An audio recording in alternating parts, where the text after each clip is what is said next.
Et oui, peu à peu, et ce n'est pas sans conséquence évidemment sur la tenue des marchés boursiers depuis maintenant 10 jours, les investisseurs qui sont en train de revoir leurs anticipations de baisse de taux, baisse de taux directeur bien sûr de la Fed et de la BCE cette année, et ça pénalise, on l'a bien vu, et ça chahute les indices boursiers. Bonjour John.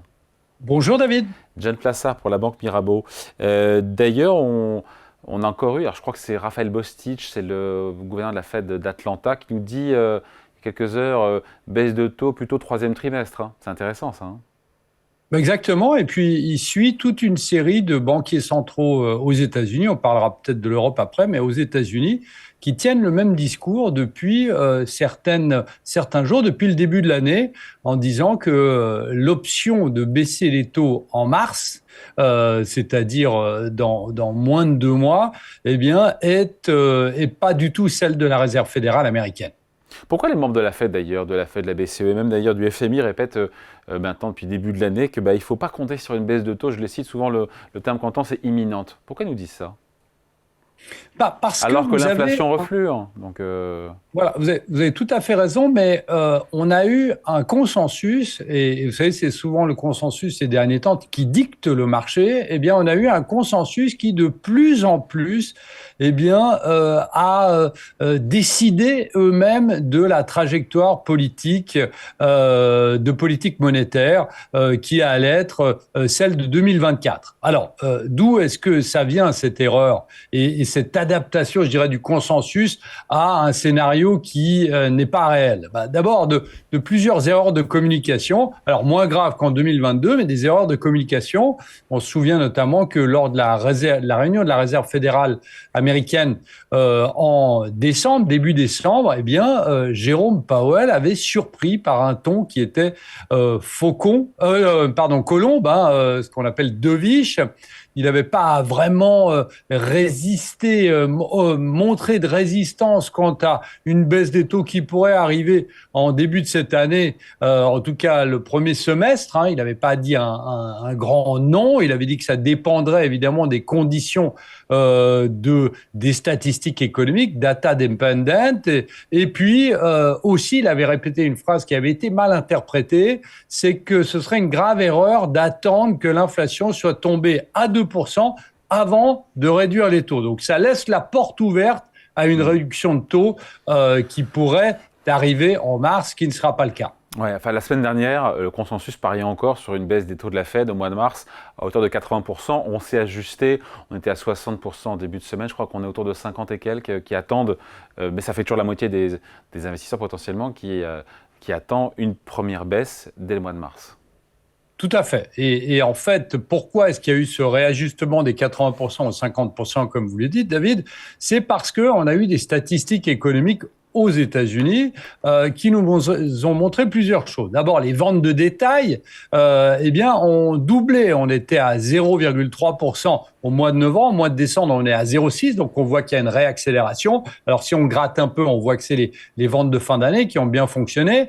Après, l'inflation, elle a remonté un peu partout, hein, que ce soit aux États-Unis. On est passé de 3,1 à 3,4% sur décembre. En Europe, on est monté de 2,4 à 2,9% en termes d'inflation. Donc, on voit que l'inflation, et c'était attendu, hein, attention, est en train de réaccélérer. Et dernière chose qui est très importante, on a eu hier des demandes d'allocation au chômage qui étaient quasiment au plus bas de 40 ans. Donc, ça veut dire que les hausses de taux, pour l'instant, n'ont pas vraiment eu d'effet sur l'emploi américain. Donc, lorsque vous voyez que vous avez des statistiques économiques qui sont quand même assez probantes sur ces statistiques que je viens de dire, eh bien, évidemment, c'est assez compliqué de parier à 100% sur une baisse des taux en mars. Et donc, ça les diffère, évidemment, d'où cette adaptation du consensus, qui a des conséquences qui ne sont pas bonnes, évidemment, on le comprend bien sur les marchés actions.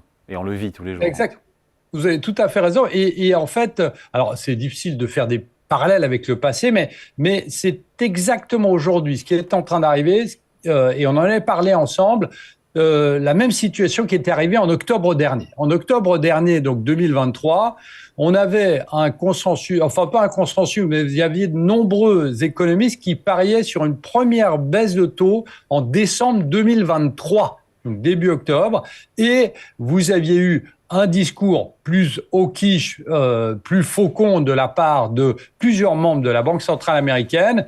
Et effectivement, le consensus s'était réadapté sur une baisse de taux qui n'arriverait seulement en 2024. Et qu'est-ce qui s'était arrivé ? Eh bien, le mois d'octobre avait été très mauvais pour les actions qui avaient perdu. Le S&P 500 avait perdu plus de 7%, et aussi pour les obligations souveraines.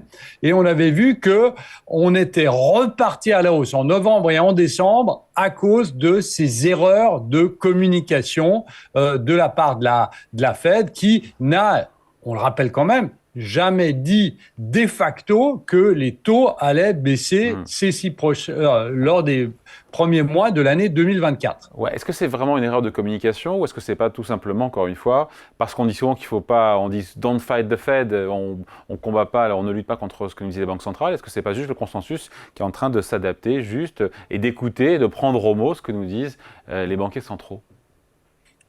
Oui, d'une certaine manière, mais vous savez, il y a aussi ce qu'on appelle le wishful thinking, c'est-à-dire qu'on espère quand même que la Fed, elle a fait des erreurs par le passé, donc elle pourrait en refaire en baissant les taux trop vite.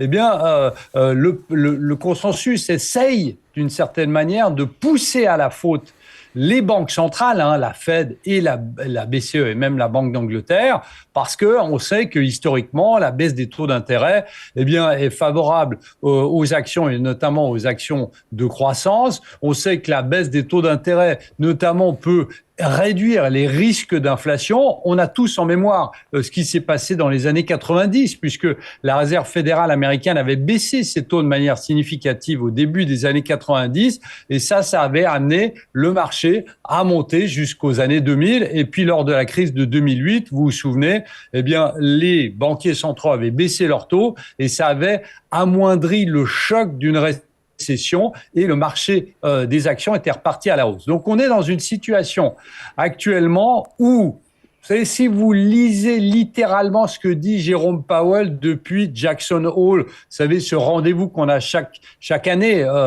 en août, où vous avez tous les banquiers centraux qui sont là, si vous regardez son discours depuis août 2022, il dit toujours la même chose. Il dit que... Août 2022 ou 2023 ? Dans 2022, il le dit déjà, fin 2022, en août, il dit qu'ils vont laisser les taux élevés et que son mentor, on en a déjà parlé ensemble, c'est Paul Volcker, vous savez, l'ancien banquier central des années 80, qui, lui, avait remonté ses taux d'une manière assez violente en essayant de casser littéralement l'inflation en faisant remonter évidemment le taux de chômage, parce qu'on a eu un surplus dramatique de 4 millions de chômeurs aux États-Unis. Mais le discours depuis août 2022 a toujours été le même. Nous devons avoir les certitudes que nous avons combattu l'inflation et que l'inflation va baisser de manière significative. Donc, si vous voulez, c'est pour ça que je dis que c'est des erreurs de communication, parce que ce qu'écrivent les membres de la Fed, c'est quand même assez hawkish et d'une certaine manière, le message de dire, écoutez, on sait que le momentum de l'inflation baisse, mais que, en définitive, le dernier kilomètre, comme on l'appelle, ce qu'on est en train de vivre actuellement, est celui qui est peut-être le plus difficile à franchir, parce qu'on sait qu'il y a des bases de comparaison, l'inflation remonte, etc., un petit peu, etc. Donc, pour arriver à l'objectif de 2%, c'est un peu compliqué. Donc ici, je pense que effectivement, il faut plus écouter ce qu'il écrit d'une certaine manière, c'est-à-dire un ton assez dur, je dirais, qui ne laisse pas d'ouverture, selon moi, à une baisse des taux en mars, plutôt que le consensus qui essaye de pousser à la faute la Fed et la Banque centrale européenne aussi.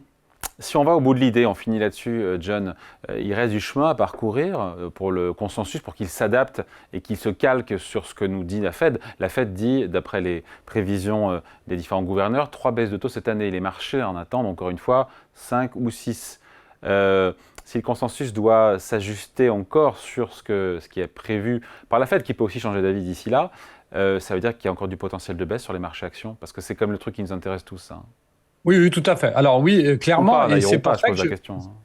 Et c'est pour ça que je remets en avant ce qui s'est passé en octobre. Aujourd'hui, et vous l'avez dit très justement, le consensus paraît toujours à 50% sur une baisse de taux en mars qui n'aura pas lieu. Donc lorsqu'il s'adaptera, parce qu'il va falloir qu'il s'adapte à un moment, hein, et je vous rappelle quand même qu'on va avoir la réunion de la Réserve fédérale américaine la semaine, pas la semaine prochaine, mais dans 2 semaines. La semaine prochaine, c'est la BCE. Et le discours de Jérôme Powell lors de cette réunion sera très clair. Il n'y aura, enfin, il va pas le dire comme ça, mais il va le faire sous-entendre qu'il n'y aura pas de baisse des taux en mars. Donc là, à ce moment-là, ou juste avant, lorsque le consensus va comprendre qu'il n'y aura pas de taux, baisse de taux en mars, eh bien, il va s'adapter. Et ça, c'est à chaque fois un choc. Alors, le mot est beaucoup trop fort, mais un élément négatif pour les marchés. C'est pour ça que on pense qu'il va y avoir une consolidation des marchés, pas un moins 20%, mais on se souvient que en octobre c'était moins 7% comme je l'avais dit. Et vous savez, vous regardez les marchés européens